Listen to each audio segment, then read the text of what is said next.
मदनपुर गांव में रमेश और जयेश नाम के दो दोस्त रहते थे। दोनों की मित्रता बहुत गहरी थी। पूरा गांव उनकी दोस्ती की मिसाल देता था।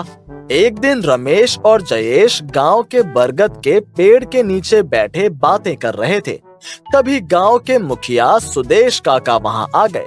रमेश और जयेश को वहां बैठा देखकर बोले, दिन भर बस यहाँ बैठे रहते हो, कभी कुछ काम ही कर लिया करो।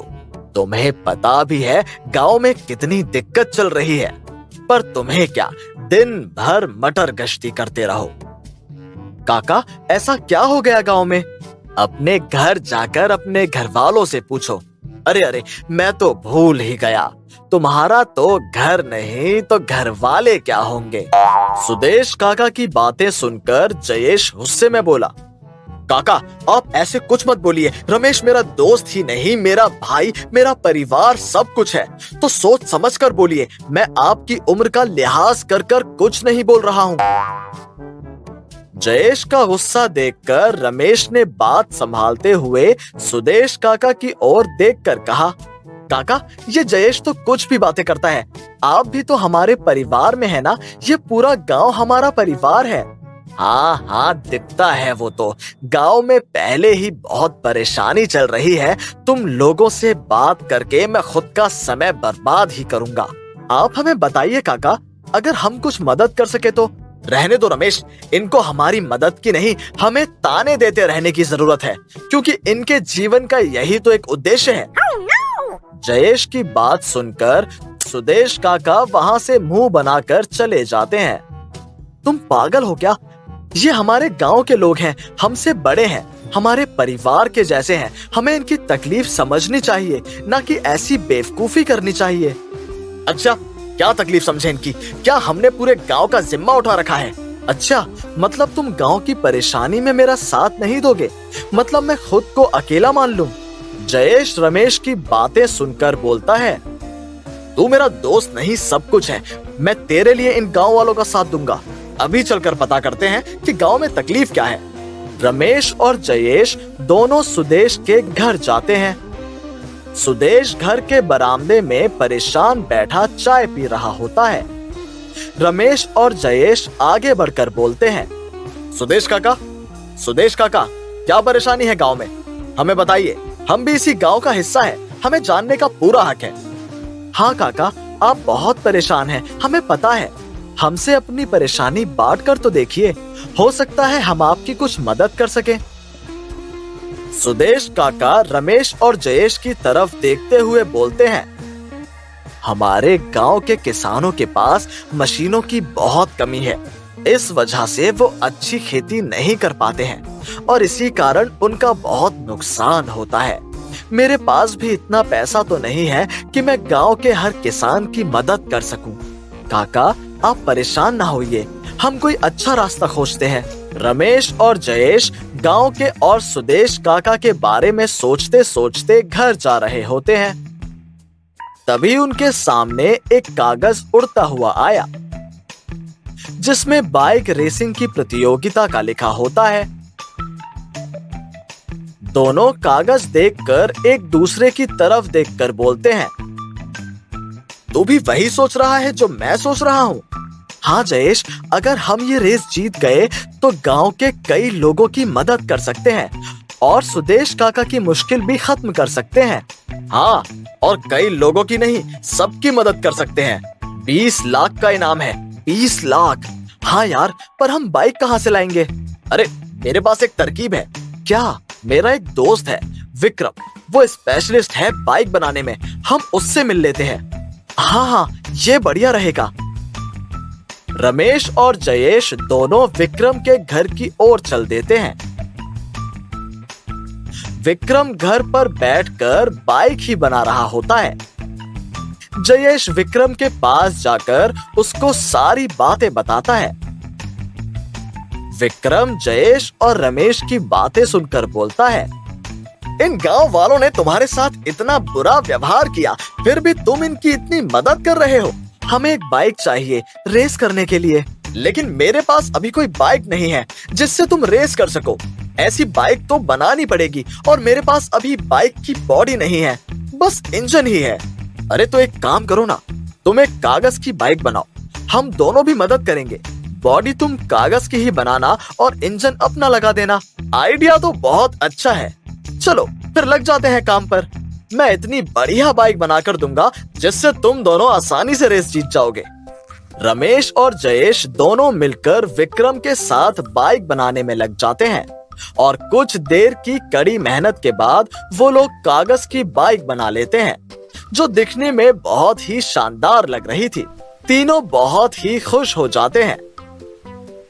अब तुम आराम से ये रेस जीत सकते हो इस कागज की बाइक की मदद से। रेस से पहले हम इसको चलाकर देखना चाहते हैं।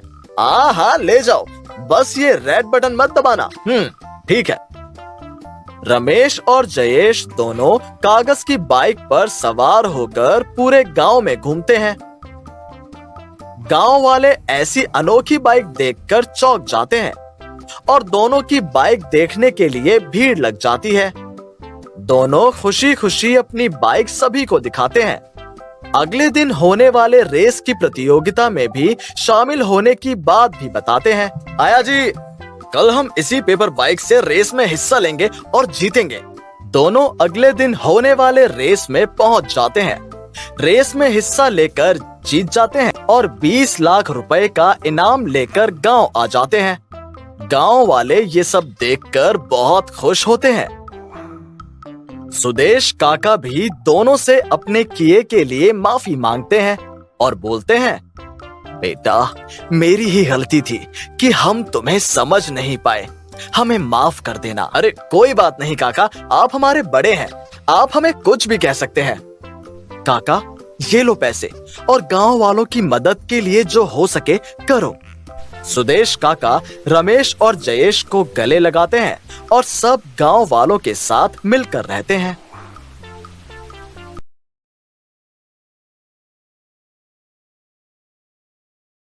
शिवपुर गांव में रामू नामक एक किसान अपनी पत्नी सुधा के साथ रहता था।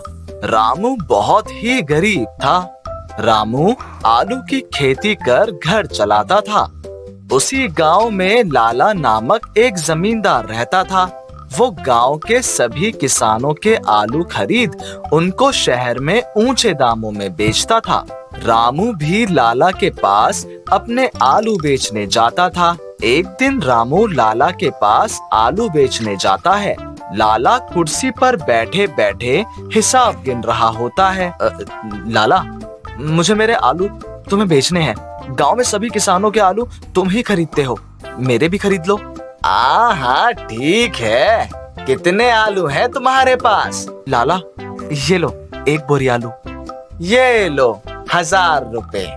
लाला, इतने सारे आलू के बस 1000 रुपए? हाँ तो क्या 10,000 दूं?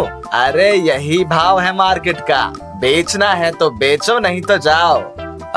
अच्छा ठीक है, मैं बेच रहा हूँ। लाला ऐसे ही गांव वालों को बेवकूफ बनाकर और उनकी मजबूरी का फायदा उठाकर सस्ते में आलू खरीदकर शहर में उन्हें अच्छे दामों में बेच खूब पैसा कमाता।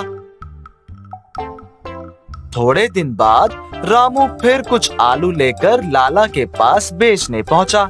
लाला, मुझे ये एक बोरी आलू और बेचने हैं। हाँ ठीक है। रामू लाला को आलू की बोरी देता है और लाला बोरी लेकर रामू को 800 रुपए देता है। रामू 800 रुपए देखकर बोलता है, ये तो 800 रुपए ही है। हाँ तो क्या 10,000 रुपए दूं तुझे? लेना है तो ले, वरना भाग जा यहाँ से।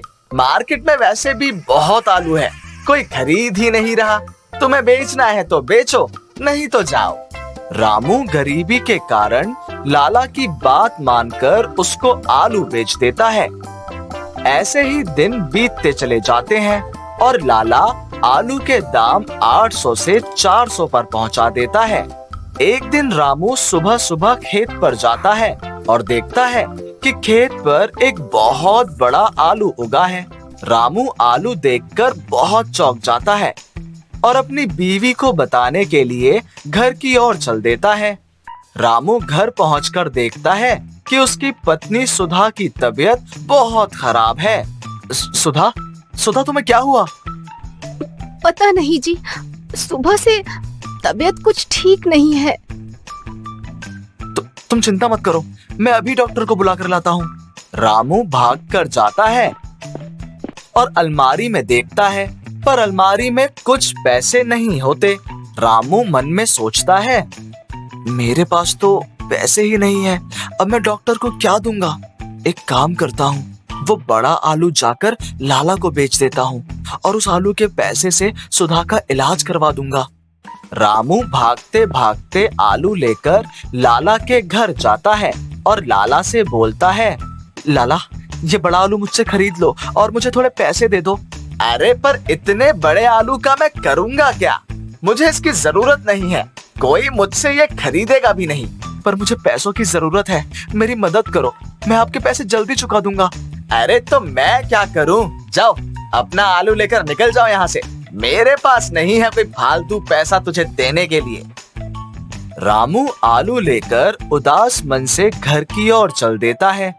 मन ही मन वो कहता है, भगवान मैंने ऐसी क्या गलती कर दी जो मुझे ऐसी सजा दे रहे हो? सुधा को बचा लो भगवान, उसे कुछ हुआ तो मैं नहीं जी पाऊंगा। ऐसा मन में बोलते बोलते रामू जा ही रहा होता है कि रास्ते में उसको उसका दोस्त दिनेश मिलता है। दिनेश रामू का मुंह देखकर बोलता है, अरे क्या हुआ, तुम इतने परेशान क्यों और क्या बोलते बोलते जा रहे हो? यार सुधा की तबीयत बहुत खराब है, मेरे पास उसको डॉक्टर को दिखाने के पैसे नहीं हैं। मैंने सोचा कि मैं ये बड़ा आलू लेकर लाला को बेच दूंगा, पर लाला ने आलू खरीदने से साफ इनकार कर दिया। भगवान भी गरीब को ही मुसीबत में डालता है। अरे कोई बात नहीं, तुम भाभी को डॉक्टर को दिखाने के पैसे अभी मुझसे उधार ले लो। यार धन्यवाद तुम्हारा, बहुत बड़ा एहसान है मुझ पर। अब मैं इस आलू का क्या करूं? तुम पहले भाभी को डॉक्टर को दिखाकर आओ, मैं उसके बाद तुमसे मिलकर बताऊंगा कि इस आलू का क्या करना है। रामू सुधा को डॉक्टर को दिखाने के बाद दिनेश के घर चला जाता है। दिनेश कुछ पुरानी मशीनें जोड़कर चालू कर रहा होता है। रामू दिनेश को देखकर बोलता है, अब बताओ दिनेश क्या करना है इस आलू का? अब हम इस आलू को हेलीकॉप्टर बनाएंगे। हाँ कैसे? अरे मुझे मशीन का सारा काम आता है, तुम चिंता मत करो, मैं इस आलू का बेहतरीन हेलीकॉप्टर तैयार करूंगा। पर हम इस हेलीकॉप्टर का करेंगे क्या? इस हेलीकॉप्टर की मदद से हम तुम्हारे आलू शहर में ले जाकर बेचेंगे, वो भी अच्छी कीमत पर, और लाला के लालच से बच सकते हैं। दिनेश और रामू मिलकर आलू का हेलीकॉप्टर तैयार कर लेते हैं। दोनों उसे गांव में उड़ाते हैं और ये देख सभी लोग हैरान रह जाते हैं कि आलू वाला हेलीकॉप्टर। रामू अब उसी हेलीकॉप्टर में अपने आलू डालकर शहर में बेचने लगा। उसको बहुत फायदा हुआ। समय बीतता जाता है। अब जो लोग लाला को आलू बेचते थे वो सब लोग रामू और दिनेश को आलू बेच अच्छा मुनाफा कमाते और रामू और दिनेश भी सबके आलू हेलीकॉप्टर से बेचने शहर जाते और अच्छे पैसे कमाने लगे। इस बात से लाला को बहुत जलन होने लगी और उसने आलू के हेलीकॉप्टर को चुराने का प्लान बनाया। रामू को बहुत घमंड है ना इसके आलू के हेलीकॉप्टर पर, आज रात के बाद नहीं रहेगा। लाला एक दिन रात को रामू के घर गया।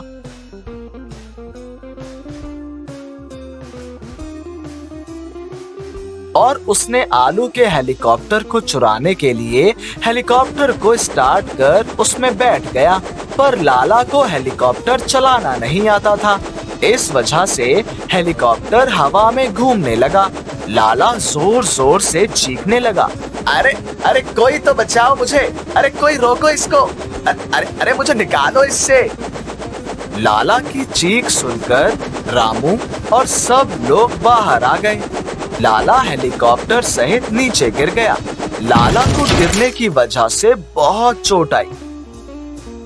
लाला ने रामू के सामने हाथ जोड़े और उसे बोलने लगा, मुझे माफ कर दो रामू, मैं तुम्हारे इस हेलीकॉप्टर को चुराना चाहता था, मैं लालच में अंधा हो चुका था। लाला की बात सुन और उस पर तरस खाकर रामू लाला को माफ कर देता है और लाला आलू के हेलीकॉप्टर के डर से लंगड़ा लंगड़ा सा दौड़कर वहां से भाग जाता है। वहां खड़े सब लोग लाला पर खूब हंसते हैं। हेलो दोस्तों, कैसे हैं आप सब? हमारी कहानियां देखने के लिए हमारे चैनल को सब्सक्राइब कीजिए और हाँ, बेल आइकॉन पर क्लिक करना मत भूलिएगा।